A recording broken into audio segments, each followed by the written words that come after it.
Well, during today's testimony, Attorney General Sessions expressed his frustration, you just saw it, over the use of anonymous leaks to sabotage his career. But some of these leaks, as you well know, are extraordinarily damaging to the United States security.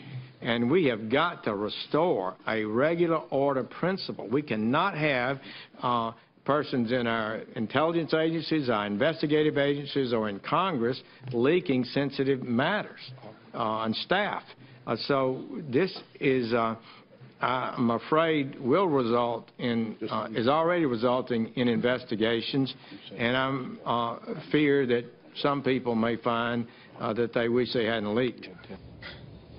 Congressman Sean Patrick Maloney represents New York State. He's been a critic of the Attorney General for months now. Now that Sessions has finally testified, has his view changed? He joins us now to tell us. Congressman, thanks for coming on. Good to be with you. So I don't expect you to agree with the Attorney General's policies or his core beliefs as a senator, but I think we can both agree that when the former FBI director comes into open testimony and suggests, as he did, that Sessions had some sort of untoward ties to Russia or done something wrong that he couldn't explain publicly and therefore had to recuse himself from the Russia investigation, that's impugning a man's character without being specific about it, therefore unfair, and it's awful to do that to Sessions. Well, I think you're putting a little bit of a spin on it. The fact is that the Attorney General did recuse himself because of his conflicts in the area, and so that's all the FBI director was saying. That's not what he said. He actually said the opposite. Excuse me, I appreciate that there was a bit of a. I appreciate that there was a bit of an air left there of impropriety, and I agree with you, is what I'm trying to say. No, what he said was there were other reasons. I think I'm quoting him. There are other reasons, but I can't say what they were in public. He goes behind closed doors with the senators and says, we believe that he may have met with the Russian ambassador a third time at the Mayflower Hotel in April. That's exactly what you don't want the guardians of your national intelligence to do, use it for political reasons unfairly against a citizen. Right, but you wouldn't have said that about Mark Felt, who was an FBI agent who was deep throat.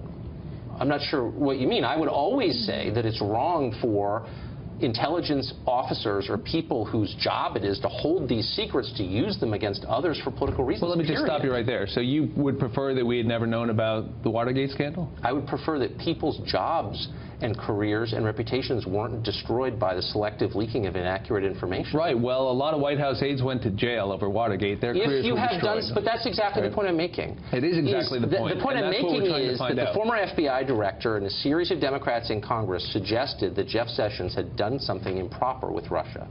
They weren't specific about it because they didn't have the facts. They were trying to impugn his character, his reputation.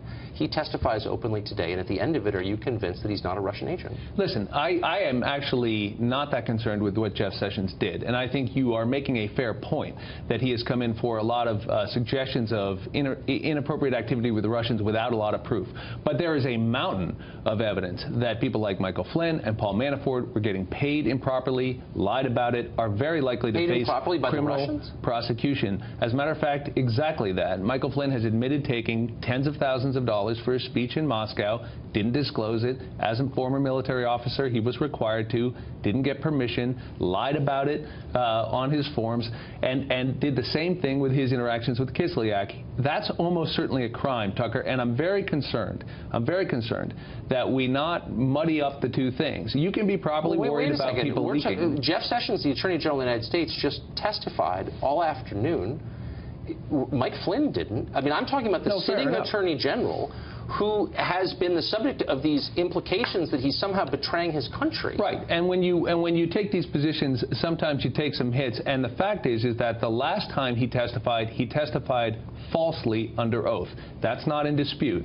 He testified falsely about a meeting with the Russian Ambassador Kislyak, who we know is the chief spy master here in the U.S. It is in dispute. So that's why there were some questions. If you're going to stipulate it, let's be clear. It is in dispute, and his position is, I was not acting. He was asked by the senator from Minnesota, were you acting as a Trump surrogate? His position was he wasn't. Okay, so like there's a different interpretation. Well, no, are you suggesting that he was having improper contact with the Russians? Like, what are you saying? Did not say that. Excuse me. What I said was he testified falsely, and he admitted as such later when he went out and sought to amend his remarks. He also failed to correct that testimony for months. That's why there are some questions. I don't think he admitted that he testified falsely. I think if you watch his press conference, he said he spoke. I've spoken about it on this set. Right. And my only point is, look, what is this about? Well, it's about the implication that he's working for the Russians. Well, and what the hell is that? No, your point just changed. The fact is that he testified falsely, and that raised some questions. That's why we want to hear about him. I'm not accepting that point, and neither is he. There's a couple other important points. Let's talk about those. One, he recused himself from the Russian investigation. Correct. The President of the United States said that the firing of the director of the FBI was at least in part or certainly related to that investigation. There's a lot of legitimate questions about why Jeff Sessions was involved in that when he's recused. That's also why he was brought up today. That's fair. Are you, not my job to defend Jeff Sessions, but it does seem nonsensical to say that the head of the Justice Department, who oversees the director of the FBI, can't supervise the director of the FBI because there's a Russian investigation going on. Is he recusing himself from running the Justice Department? No, but he should be recused from a conversation about firing that individual because of that investigation, and that's the point. I think everyone would agree that there are multiple reasons Jim Comey was fired. Well, the President gave us the primary one. Well, the President gave us a number of them, and one of them was his conduct more generally, his conduct earlier, whatever. But the point is, Jeff Sessions runs the Justice Department. Are you saying that he shouldn't be involved in decisions about the future of the FBI director? In fact, I think what we understand is that Rod Rosenstein and Jeff Sessions gave reasons why Jim Comey might be dismissed. I happen to agree with those concerning his conduct in the last campaign. But it was the President who said, I was thinking about Russia, and that's the point. Okay. The point is that if the firing's about Russia and Sessions is recused from Russia, he should not be involved in the firing. It's pretty simple stuff. Okay, it's not actually simple in any way, and you're making it so because it makes a clear political hit. But the truth is, it's complex. There are a lot of reasons, and you may agree or disagree with some of them, but it's not just about Russia. And the point is, again, the guy runs the Justice Department. You don't want him to. You didn't support him being there in the first place. I get it, but a Democrat didn't win the presidency, so you don't get to make that choice. Right. And so the idea that he can't run the agency he's in charge of. Didn't say that. Okay, so what are you saying exactly? Didn't say that. He can absolutely run the agency for as long as the President wants him to, but he should not be involved in Russia. Okay, so and the firing was about Russia. Look, wouldn't it just be a little easier? Wouldn't it be a little easier if you disagree with the Trump administration's policies on various things, to just explain why you disagree with those, rather than try to derail the whole executive branch of government with an insane Russia conspiracy? Can we just admit Jeff Sessions was not working on behalf of the Russians? He's a patriotic American just like you are. And we're going to drop the innuendo and the McCarthyite tactics because it's counterproductive. Right. Well, what we know is that all of the people we pay to do this tell us that we faced an unprecedented attack by a hostile power. Some of us want to know what the extent of that was. In the last few days, we've learned that the Russians now access 39 states' electoral systems. We don't know why. We don't know the extent of the damage. That's on top of what we knew about what they did at the DNC. I'm sorry. I thought that Jeff Sessions was a senator from Alabama and Donald Trump was a presidential candidate when that happened. Barack Obama was the president when that happened. I mean, look, you're conflating things. The truth is Jeff Sessions had nothing to do with Russia hacking into various computer systems, and there's no evidence to suggest otherwise. So why continue this charade? Tucker, what we know is that the Russians were laser-focused on lifting the sanctions against their regime as a result of the invasion of Crimea and Ukraine. They were successful in having the Republican Party platform changed. We don't know how or why. We should. That's ridiculous. Let me finish. That's absurd. Excuse me. No, you're saying things are just dumb. We don't know that. They did change the platform, and we don't know why. The platform committee, I was there. I didn't see any. Was Kislyak there? I didn't see any Russians in the platform committee. Excuse me. We know the platform committee was changed, and that was an objective. Because of the Russians. Were they in the meeting? I didn't say that. If I did, I said we should find out why it was changed. But here's the point. No, you just said the Russians got it changed in the Republican platform. Well, then I misspoke. You don't know that. No, and I wouldn't make that allegation, but we ought to get to the bottom of it. No, listen to me. Listen, Tucker. So anyone who's against sanctions, I'm against sanctions on Russia. Why? Does that make me a tool of Putin? Because you don't care about the invasion of Ukraine or Crimea? No, I don't think those are central to American interests. Actually, no. I have a legitimate policy disagreement. Am I a spy too? No, you're not a spy. Oh, I'm not. So we can have a legitimate disagreement without you calling me names? But it is a mystery why they changed that platform. But listen, here's the larger point that I think we're addressing.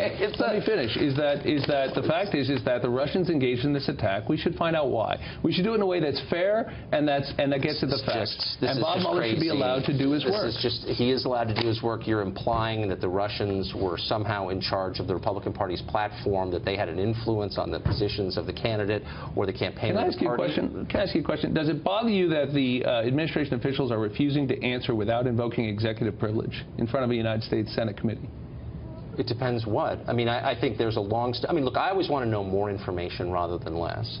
But I do think it's fair for government officials in any administration to say that is privileged information I'm giving to someone I'm working for. That's a long-standing principle. But the President hasn't invoked executive privilege. As you know, that's exactly right. And so on what basis is the Attorney General refusing Well, he could to say, look, there's no national interest at stake. There's no reason for me. I don't want to divulge what I said to the President. And if it comes down to it, we're going to invoke executive privilege. Okay, you could debate that. I don't have strong feelings about it. What I have strong feelings about is that Democrats are trying to win a political argument by impugning the character of people by suggesting they're treasonous. Right. These committees that's wrong. These committees are chaired by Republicans. You understand that? I'm aware. Both committees, in the House and the Senate. I literally don't care of the party ID because people like you are leading an innuendo-based charge against your political You're talking opponents. about Senator McCain and Senator Burr, and you're talking about Mike Conaway, the Republican I think they're at fault for letting this grotesque charade continue. Well, those aren't Democrats, Tucker, so let's distinguish those two things. And on the subject of executive privilege, you were outraged on this network in 2012 when the Fast and Furious Committee was not allowed to get information without I don't remember my outrage at the time. Right. Well, consistency is a difficult thing. Luckily, we looked it up. Okay. And on this. Okay. Oh, you got me there. You got me there. You were outraged. No, I was in Moscow taking orders, getting my payments. Thank you, Congressman. Why are you not outraged? I don't know.